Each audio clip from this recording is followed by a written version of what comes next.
Hello बच्चों, let's read the question. The question is the spectral series of the hydrogen spectrum that lies in the ultraviolet region is. Ultraviolet region में कौन सी series लाई करती है hydrogen spectrum की, वो हमें बताना है। तो देखिए, इस क्वेश्चन को सॉल्व करने के लिए हमारा जो की कॉन्सेप्ट रहेगा, उसमें सबसे पहले तो आपको पता होना चाहिए जो हमारी ईएम स्पेक्ट्रम के जो रीजन्स होते हैं उसमें क्या आता है, गामा रीजन आता है, एक्स रीजन आता है, अल्ट्रावायलेट रीजन आता है, इंफ्रारेड रीजन आता है, आपका विजिबल रीजन आता है, फिर आपका माइक्रो और रेडियो वेव्स आता है। तो यहाँ पर माइक्रो एंड रेडियो, तो जब हम गामा से रेडियो की तरफ जाते हैं तो इनकी वेवलेंथ जो होती है वो क्या होती है, इंक्रीज होती है।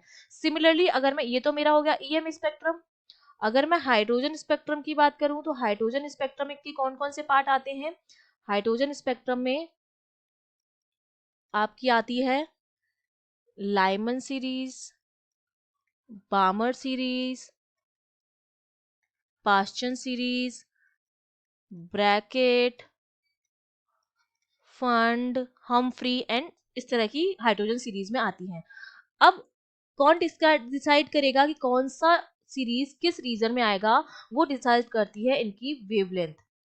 ठीक है, इन सीरीज की वेवलेंथ अगर इन रीजन्स में आती है तो हम बोलेंगे कि हाँ ये सीरीज जो है वो इस रीजन में लाई करेगी। हमसे किसके बारे में पूछा जा रहा है कि अल्ट्रावायलेट रीजन में कौन सी सीरीज आएगी। तो देखो, अल्ट्रावायलेट रीजन का जो वेवलेंथ ऑर्डर होता है वो 100 से 400 नैनोमीटर के बीच का होता है। अगर मैं हाइड्रोजन स्पेक्ट्रम की बात करूं तो देखिए क्या होता है, n=1 जो हमारा ग्राउंड स्टेट होता है, then n=2 first excited state, n=3 second excited state, n=4 third excited state and so on। ठीक है, तो देखो जब ट्रांजिशन जो होता है वो फर्स्ट स्टेट में होता है, 2 से 1 में आ रहा है, 3 से 1 में आ रहा है, 4 से 1 में आ रहा है, 5 से 1 में आ रहा है, या 1 से 2 में जा रहा है, 1 से 3 में जा रहा है, 1 से 4 में जा रहा है। मतलब ट्रांजिशन जो हो रहा है वो 1 से स्टार्ट हो रहा है, n1=1 है और n2= जो है वो 2 3 4 एंड सो ऑन हो सकता है। उसे हम कहते हैं लाइमन सीरीज। सिमिलरली अगर 2 में हो रहा होता है ट्रांजिशन, सेकेंड सीरीज में हो रहा होता है, जैसे 3 से 2 में आया, 4 से 2 में आया, 5 से 2 में आया, या 2 से 3 में गया, 4 में गया, 5 में गया, मतलब ये तो हमारी हो गई कौन सी, लाइमन। फिर अगर n1 अगर आपका 2 है और n2 3 4 एंड सो ऑन है, तो वो हमारी होती है बामर सीरीज। और सिमिलरली ऐसा ही चलता रहता है, अगर फिर 3 में ट्रांजिशन होता है तो पास्चन हो जाती है, फिर 4 में होता है तो मतलब अगर n1=3 है तो वो हमारी कौन सी हो जाएगी, पास्चन हो जाएगी, और n2 जो है वो 4 5 6 नेक्स्ट वाला जो भी हो सकता है।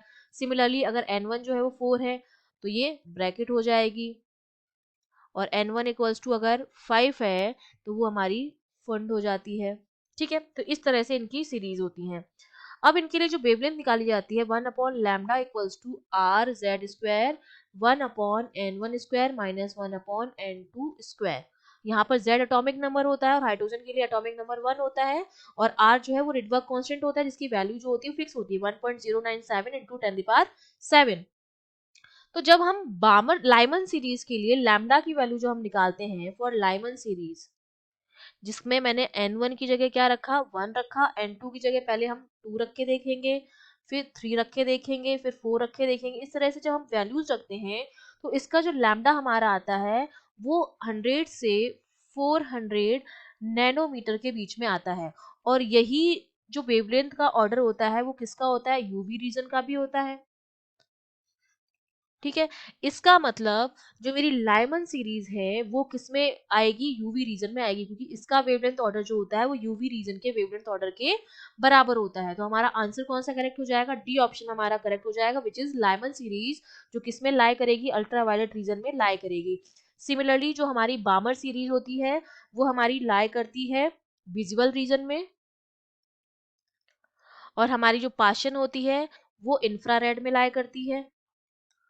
ठीक है, तो हमारा आंसर हो जाएगा option D, Lyman series. I hope you understood well, all the best.